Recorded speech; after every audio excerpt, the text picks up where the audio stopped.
Oui, merci Monsieur le Président. Effectivement, alors,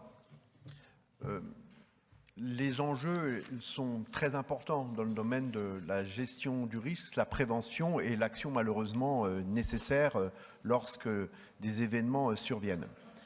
Mettre à hauteur le budget du SDIS, c'est, vous le savez, depuis longtemps un débat qui nous anime et aujourd'hui,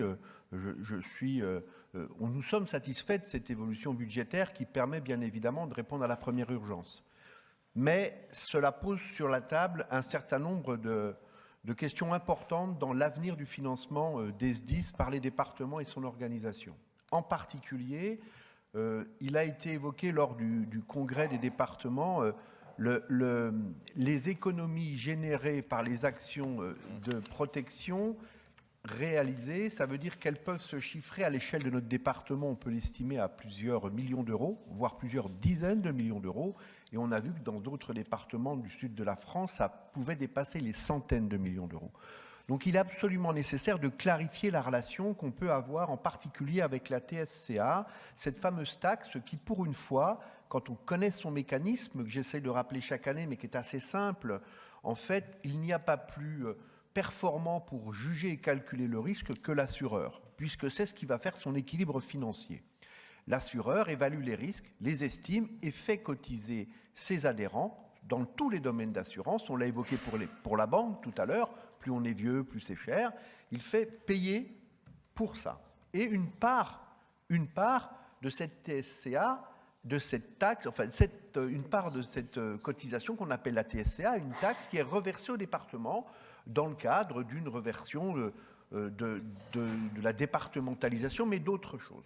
Le produit, vous me reprenez si je me trompe, de la TSCA globale pour le département de la Côte d'Or est de 61 millions d'euros, me semble-t-il. Une part est reversée, alors si vous pouvez peut-être, on pourra peut-être préciser quelle est la part exacte reversée afin d'avoir la clarté des débats. C'est même pas 10 millions. Par contre, plus la taxe augmente, plus le risque augmente.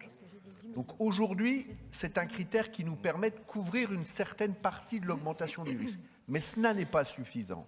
Il faudra aussi intégrer le non perdu, je le pense, et c'est très difficile à calculer, mais le sauvegarder et impliquer dans le sauvegarder des coûts-retours pour les SDIS au niveau national. Ça implique des discussions nationales et il faut faire très attention quand on va sur ces sujets. Je vous entends depuis quelque temps et on l'a encore entendu à l'envie expliquer de façon, je me permets de vous le dire, Monsieur le Président, assez réductrice, dire la moitié des interventions ont lieu en métropole et ils ne payent pas la moitié du coût du SDIS.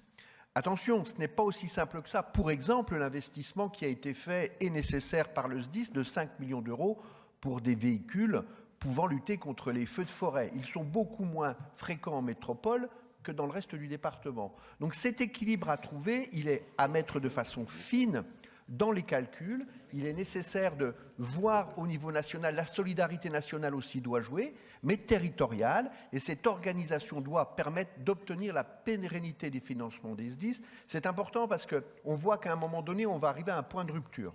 Et l'organisation actuelle ne permettra plus, dans des débats sereins, je veux dire, faut absolument que tous les Côte-d'Oriens au niveau, enfin Côte-d'Oriens puissent bénéficier, et ils l'ont déjà, mais il faut que ça perdure. Donc,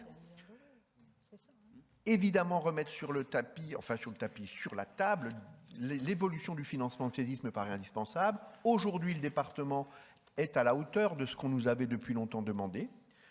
Mais jusqu'à quand cela sera-t-il possible?